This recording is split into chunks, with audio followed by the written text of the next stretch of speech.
Hi, my name is Monique, and if you're one of those people who has had an interesting last couple of days because you just started online learning or you recently started homeschooling and you're trying to juggle it with working from home, then this episode is for you.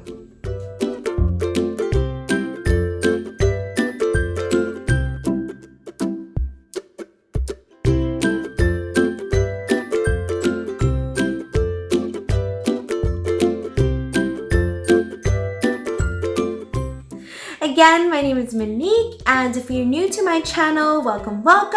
So my channel is called Monique's Home because we share everything and anything that we do at home to basically make it work. I am a certified early childhood educator. I have my master's in counseling psychology. So this channel is chock full of parenting tips, teaching techniques, child guidance strategies, the occasional sweet treats and cake tutorials because I love baking too. But it's basically to hopefully support families in having better relationships at home and just making things work as we juggle work, chores, and taking care of our kids.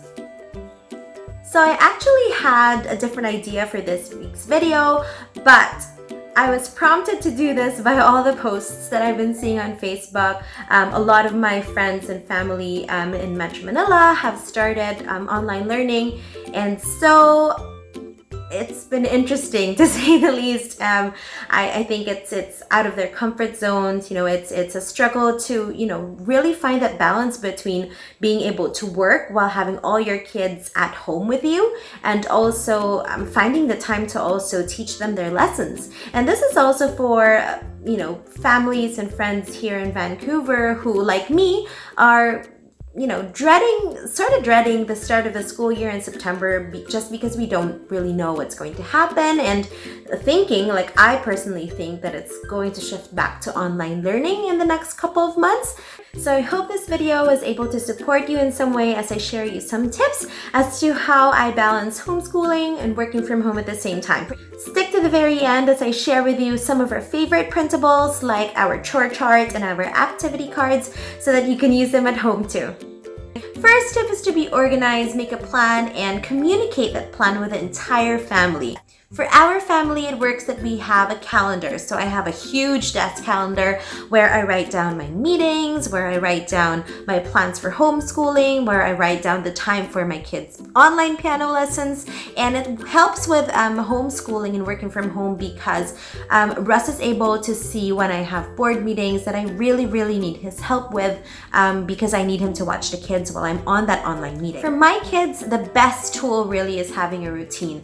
And I can go on and on about the importance of having a routine. I can have a whole episode about it because really it's one of the best tools to have in managing behavior, setting expectations, and encouraging our children to be more independent. So when we do our routine, I invite my kids to do it with me. Although I already have sort of like a skeleton schedule in my head, I show it to the kids and then I ask them, what do you think about this? Is there like a time when you'd rather do snack?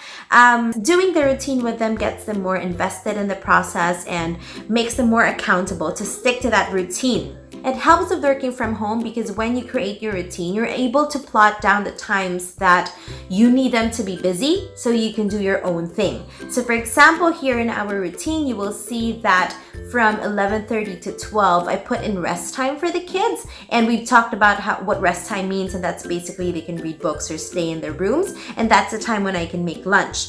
My work is pretty flexible, but there is a time when I really need to do finish reports, and so I've allotted myself roughly from 1 to 5 to do my work, and that's the time when the kids can do free play, when they can play in the yard, and basically just plotting down things that will keep them busy while I'm working. Speaking of preparing lunch, my tip number 2 is to always have prepared snacks or prepared food at home. Now they can be store-bought snacks, they can be snacks or food that you make at home, like in our DIY snacks episode, but the point is that you always have them ready so that whenever your kids are hungry, you're not shuffling or having to, end a meeting early or having to stop writing a report to make food for them. So when I have online meetings, it's usually at 9 o'clock in the morning. So what really helps are those quick, easy breakfasts that I've prepared ahead. So those are your breakfast muffins that you've filled with oats so that it's a little bit heavier in the tummy, your chia pudding, your overnight oats. And really it works for working at home because I don't have to wake up extra early to make breakfast and the kids are eating breakfast while I'm in my meeting. Now, sometimes for work, you really need that quiet time. So it helps if you can carve out a space in your house that's going to be your workspace so that when you're there, you're in the right frame of mind. Your kids know that they're not supposed to disturb you. But this is not possible all the time, especially for me when Russ is working outside of the home, then I have the kids all to myself. And when online learning is usually just in the morning, then in the afternoon, basically, I'm having to work with having all three kids around. So what we really need are tools that will foster independence, that will encourage our children to make choices, to basically homeschool themselves while we're working. So these are your book lists. So you can write down a couple of book titles or things that you want them to read while you're in a meeting. Or these are your to-do lists where you could write down the pages that they need to fill out so that they could do their learning on their own while you're doing something else.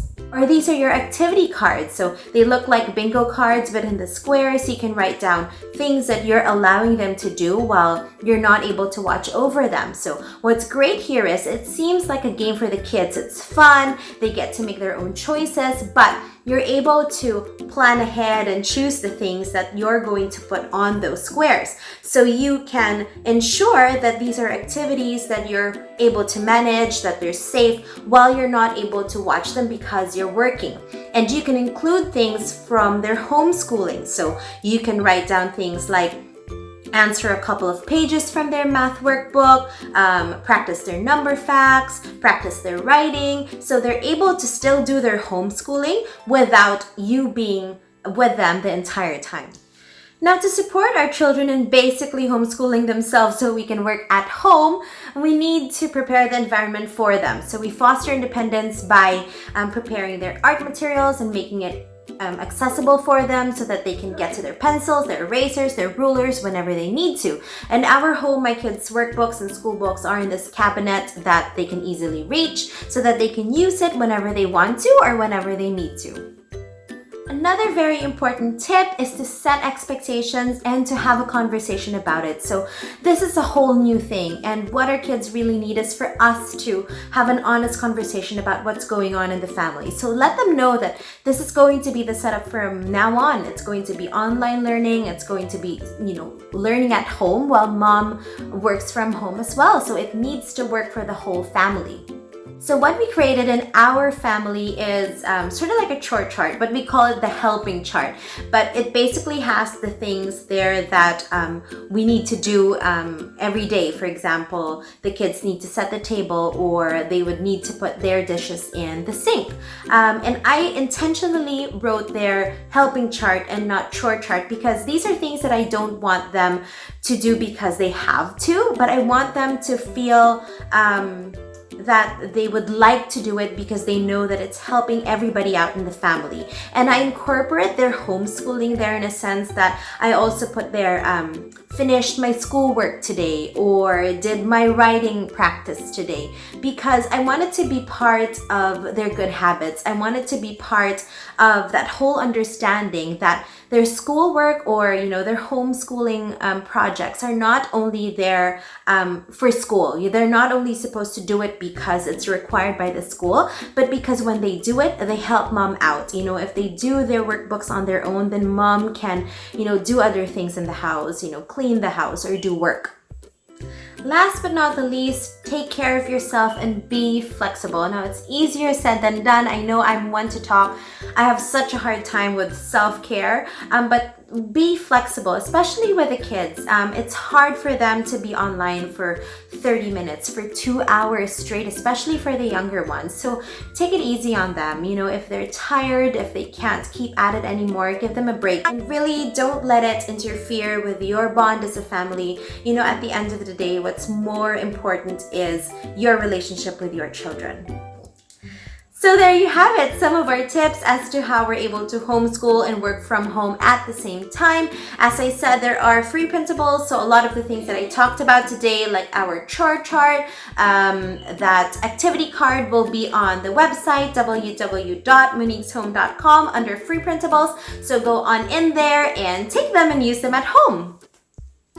So many thanks for being with me today, for visiting Monique's home. I hope that this episode has been helpful to you. And again, please consider liking, sharing, and subscribing to my channel so that you'll get notified of the next episodes, and share so that a lot more families can maybe benefit from the information here. I will see you next time. And again, remember to make every day your version of extraordinary.